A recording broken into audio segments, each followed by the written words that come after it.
ദൈവകൃപയുടെ 365 ദിവസങ്ങളെന്ന സമ്പൂർണ്ണ പരിശുദ്ധ ബൈബിൾ വായനാ ശുശ്രൂഷയിലേക്ക് യേശുനാമത്തിൽ എല്ലാവരെയും സ്വാഗതം ചെയ്യുന്നു. ഇന്ന് 97-ാം ദിവസം. 1 ദിനവൃത്താന്തം 10 മുതൽ 12 വരെയുള്ള അധ്യായങ്ങൾ നമ്മൾ വായിച്ച് ധ്യാനിക്കുന്നു. സാവൂൾ രാജാവിൻ്റെ മരണം, ദാവീദിനെ ഇസ്രായേൽ രാജാവായി അഭിഷേകം ചെയ്യുന്നതും ദാവീദിൻ്റെ അനുയായികളെക്കുറിച്ചെല്ലാം ഈ പരിശുദ്ധ വചനത്തിൽ നമ്മൾ വായിക്കുന്നു. ആത്മാവിൻ്റെ നിറവിൽ ജീവൻ്റെ വചനം വായിച്ച് ഉൾക്കൊള്ളാൻ ദൈവം നമ്മളെല്ലാവരെയും അനുഗ്രഹിക്കട്ടെ. ഈശോ മിശിഹായ്ക്ക് സ്തുതിയായിരിക്കട്ടെ. ദിനവൃത്താന്തം 1-ാം പുസ്തകം 10-ാം അധ്യായം. സാവൂളിന്റെ മരണം. ഫിലിസ്ത്യർ ഇസ്രായേലിനോട് യുദ്ധം ചെയ്തു. പിന്തിരിഞ്ഞോടിയ ഇസ്രായേലിയർ ഗിൽബോവ മലയിൽ വെച്ച് വധിക്കപ്പെട്ടു. ഫിലിസ്ത്യർ സാവൂളിനെയും പുത്രന്മാരെയും പിന്തുടർന്ന് ജോനാഥാൻ, അബിനാദാബ്, മെൽക്കിഷുവ എന്നിവരെ വധിച്ചു. സാവൂളിനു ചുറ്റും യുദ്ധം രൂക്ഷമായി. വില്ലാളികൾ അവനെ അമ്പെയ്ത് മുറിപ്പെടുത്തി. സാവൂൾ തന്റെ ആയുധവാഹകനോട്, ഈ അപരിച്ഛേദർ എന്നെ അപമാനിക്കാതിരിക്കാൻ വാളൂരി എന്നെ കൊല്ലുക എന്ന് പറഞ്ഞു. ഭയചകിതനായ ആയുധവാഹകൻ അത് ചെയ്തില്ല. സാവൂൾ തന്റെ വാളെടുത്ത് അതിന്മേൽ വീണു. സാവൂൾ മരിച്ചെന്ന് കണ്ട് ആയുധവാഹകനും വാളിന്മേൽ വീണു മരിച്ചു. അങ്ങനെ സാവൂളും 3 മക്കളും കുടുംബം മുഴുവനും ഒരുമിച്ച് മരിച്ചു. സൈന്യം പലായനം ചെയ്തെന്നും സാവൂളും പുത്രന്മാരും മരിച്ചെന്നും കേട്ടപ്പോൾ താഴ്വരയിൽ വസിച്ചിരുന്ന ഇസ്രായേലിയർ തങ്ങളുടെ നഗരങ്ങൾ ഉപേക്ഷിച്ച് ഓടിപ്പോയി. ഫിലിസ്ത്യർ അവിടെ വാസമുറപ്പിച്ചു. അടുത്ത ദിവസം കൊല്ലപ്പെട്ടവരെ കൊള്ളയടിക്കാൻ ഫിലിസ്ത്യർ വന്നപ്പോൾ സാവൂളും പുത്രന്മാരും ഗിൽബോവ മലയിൽ മരിച്ചു കിടക്കുന്നത് കണ്ടു. അവർ അവന്റെ വസ്ത്രം ഉരിഞ്ഞു, തല വെട്ടിയെടുത്തു, ആയുധങ്ങളും കരസ്ഥമാക്കി. തങ്ങളുടെ വിഗ്രഹങ്ങളെയും ജനത്തെയും ഈ സദ്വാർത്ത അറിയിക്കാൻ ദൂതന്മാരെ അയച്ചു. അവന്റെ ആയുധങ്ങൾ അവർ തങ്ങളുടെ ദേവന്റെ ക്ഷേത്രത്തിൽ സമർപ്പിച്ചു. ശിരസ് ദാഗോന്റെ ക്ഷേത്രത്തിൽ തൂക്കിയിട്ടു. ഫിലിസ്ത്യർ സാവൂളിനോട് പ്രവർത്തിച്ചത് യാബേഷ് ഗിലെയാദിൽ ഉണ്ടായിരുന്നവർ കേട്ടു. അവരിൽ ധീരന്മാരായവർ ചെന്ന് സാവൂളിന്റെയും മക്കളുടെയും മൃതദേഹങ്ങൾ യാബേഷിലേക്ക് കൊണ്ടുവന്നു. അസ്ഥികൾ യാബേഷിലെ ഓക്കുമരത്തിന്റെ ചുവട്ടിൽ സംസ്കരിച്ചു.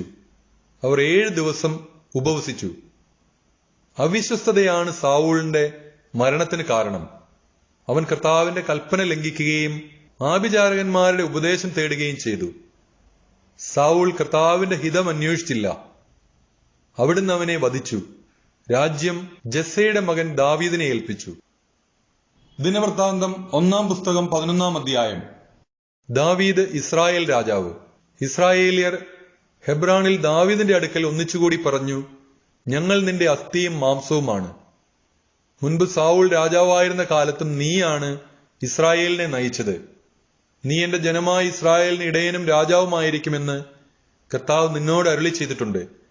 ഇസ്രായേൽ ശ്രേഷ്ഠന്മാർ ഹെബ്രോനിൽ രാജാവിന്റെ അടുക്കൽ വന്നു. കർത്തൃസന്നിധിയിൽ ദാവീദ് അവരോട് ഉടമ്പടി ചെയ്തു.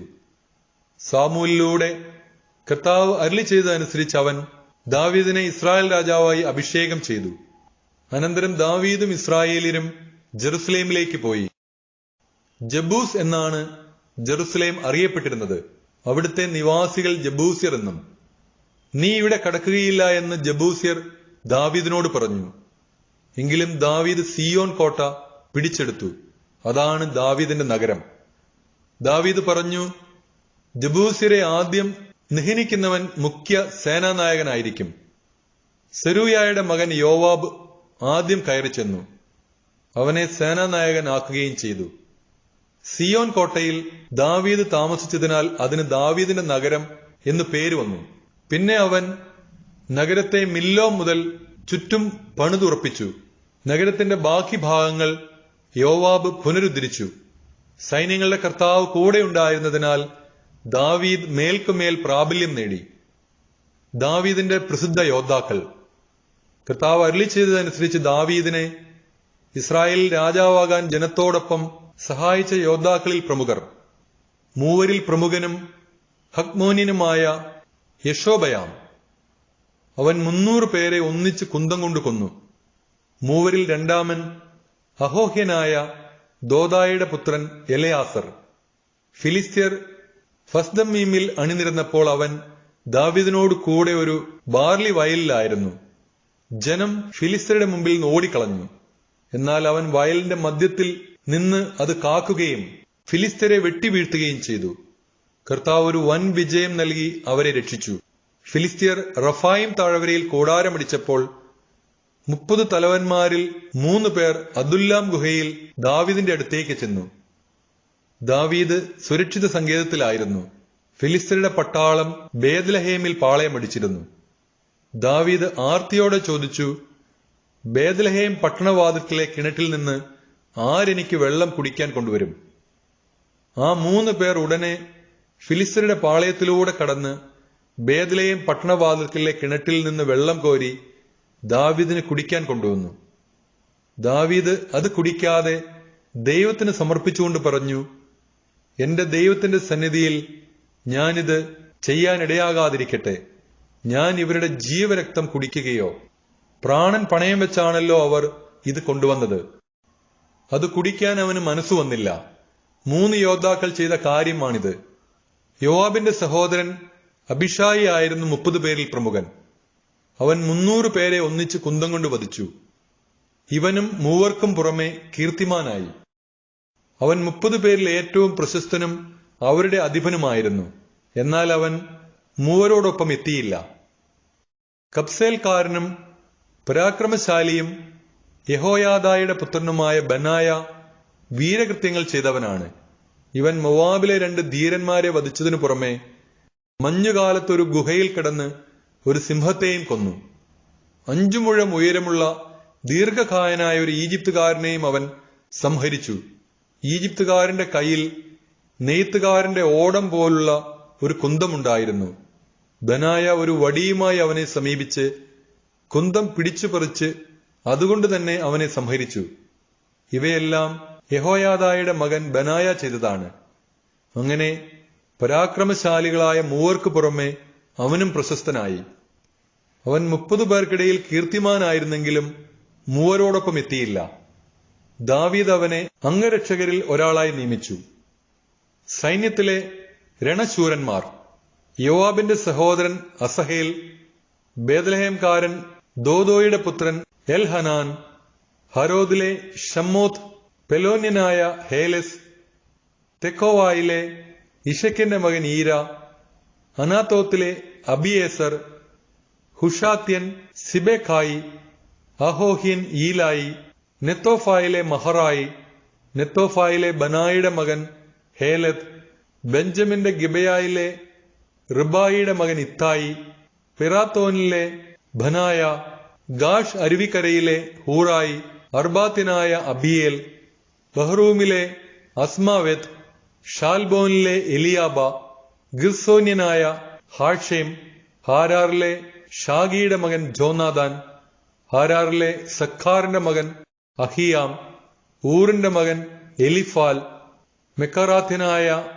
ഫേഫർ, പെലോന്യനായ അഹിയ, കാർമലിലെ ഹെസ്രോ, എസ്ബായിയുടെ മകൻ നാരായ്, നാഥാന്റെ സഹോദരൻ ജോയേൽ, ഹഗ്രിയുടെ മകൻ മിബ്ഹാർ, അമ്മോന്യനായ സെലക്, സെരൂയായുടെ മകനായ യോവാബിന്റെ ആയുധവാഹകനും ബോറോത്തുകാരനുമായ നഹറായി, ഹിത്യരായ ഈരായും ഗാരെബും, ഹിത്യനായ ഊറിയ, അഹായുടെ മകൻ സാബാഗ്, റൂബൻ ഗോത്രത്തിനായ ഷിസയുടെ മകനും റൂബൻ ഗോത്രത്തിലെ ഒരു നേതാവുമായ അദീനായും കൂടെ 30 പേരും, മാഖായുടെ പുത്രൻ ഹാനാൻ, മിത്കാരനായ യോഷാഫാത്ത്, അഷ്തേറാത്തുകാരൻ ഉസിയ.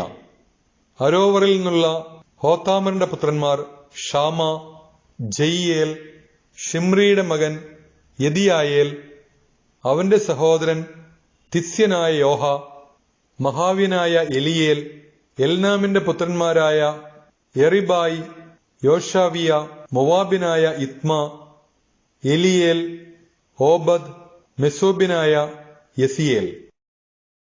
ദിനവൃത്താന്തം 1 പുസ്തകം 12 അധ്യായം. ദാവീദിന്റെ അനുയായികൾ. കിഷിന്റെ മകൻ സാവൂൾ നിമിത്തം സിഗ്ലാഗിൽ ഒളിച്ചു പാർക്കുമ്പോൾ ദാവീദിന്റെ പക്ഷം ചേർന്ന് യുദ്ധത്തിൽ അവനെ സഹായിച്ച യോദ്ധാക്കളാണ് താഴെ പറയുന്നവർ. 2 കൈകൊണ്ടും കല്ലെറിയാനും അമ്പെയ്യാനും സമർത്ഥരായ ഈ വില്ലാളികൾ ബെഞ്ചമിൻ ഗോത്രജരും സാവൂളിന്റെ ചാർച്ചക്കാരുമായിരുന്നു. അഹിയേസർ ആയിരുന്നു നേതാവ്, രണ്ടാമൻ യോവാഷ്. ഇവർ ഗിബെയാക്കാരനായ ഷേമായുടെ പുത്രന്മാരാണ്. അവരുടെ കൂടെ അസ്മാവേത്തിന്റെ പുത്രന്മാരായ യെസിയേലും പേലേത്തും ബറാഖ, അനാത്തോത്തിലെ യേഹു. 30 പേരിൽ ധീരനും അവരുടെ നായകനുമായ ഗിബെയോൻകാരൻ ഇഷ്മായ, ജെറമിയ, യഹസിയേൽ, യോഹനാൻ, ഗദറാക്കാരൻ യോസാബാദ്, എലുസായി, എറിമോത്ത്, ബയാലിയ, ഷെമാറിയ, ഹരൂഫ്യനായ ഷെഫാത്തിയ, കൊറാഹ്യരായ എൽഖാന, ഇഷിയ, അസരേൽ, യോവേസർ, യശോബയാം, ഗദോറിലെ ജെറോഹാമിന്റെ പുത്രന്മാരായ യോവേല, സെബാദിയ. ദാവീദ് മരുഭൂമിയിലെ കോട്ടയിൽ ഒളിച്ചു താമസിക്കുമ്പോൾ ഗാദ് വംശജരും ശക്തരും പരിചയസമ്പന്നരും പരിചയം കുന്തവും ഉപയോഗിച്ച് യുദ്ധം ചെയ്യുന്നതിൽ സമൃദ്ധരുമായ യോദ്ധാക്കൾ അവന്റെ പക്ഷം ചേർന്നു. സിംഹത്തെ പോലെ ഉഗ്രദൃഷ്ടിയുള്ള അവർ മലയിലെ മാൻപേടയെപ്പോലെ വേഗമുള്ളവരായിരുന്നു. അവർ സ്ഥാനക്രമത്തിൽ Ezer, Obadiah, Eliab, Mishmannah, Jeremiah, Attai, Eliel, Johanan, Elzabad, Jeremiah, മക്ബന്നായി.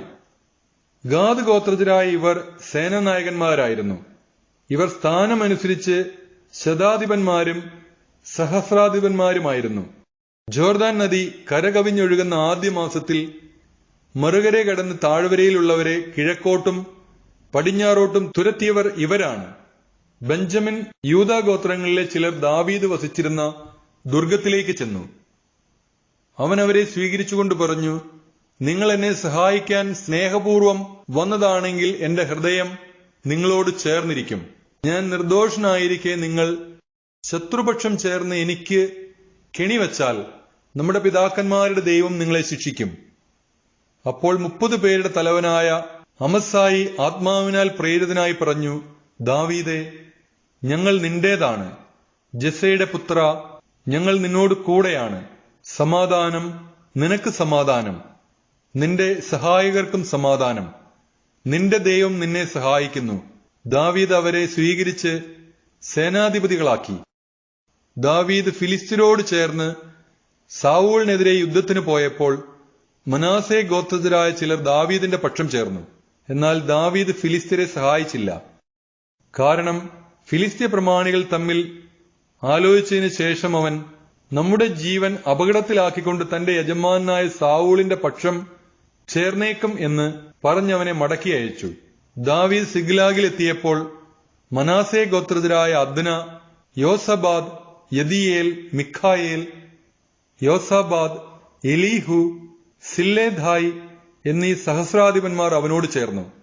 വീരപരാക്രമികളും സേനാനായകന്മാരുമായ അവർ കവർച്ചക്കാർക്കെതിരെ ദാവീദിനെ സഹായിച്ചു. ദാവീദിനെ സഹായിക്കാൻ ദിനം പ്രതി ആളുകൾ വന്നുകൊണ്ടിരുന്നു. അങ്ങനെ അവന്റെ സൈന്യം ദൈവത്തിന്റെ സൈന്യം പോലെ വലുതായി തീർന്നു. ദാവീദ് ഹെബ്രോനിലായിരുന്നപ്പോൾ കർത്താവിന്റെ കൽപ്പനപ്രകാരം സാവൂളിന്റെ രാജ്യം ദാവീദിന് നൽകാൻ വന്ന സേനാവിഭാഗങ്ങളുടെ കണക്ക്. യൂദാ ഗോത്രത്തിൽ നിന്ന് പരിചയം കുന്തവും കൊണ്ട് യുദ്ധം ചെയ്യാൻ കഴിവുള്ളവർ 6800. ശിമയോൻ ഗോത്രത്തിൽ നിന്ന് യുദ്ധവീരന്മാർ 7100. ലേവ്യരിൽ നിന്ന് 4600.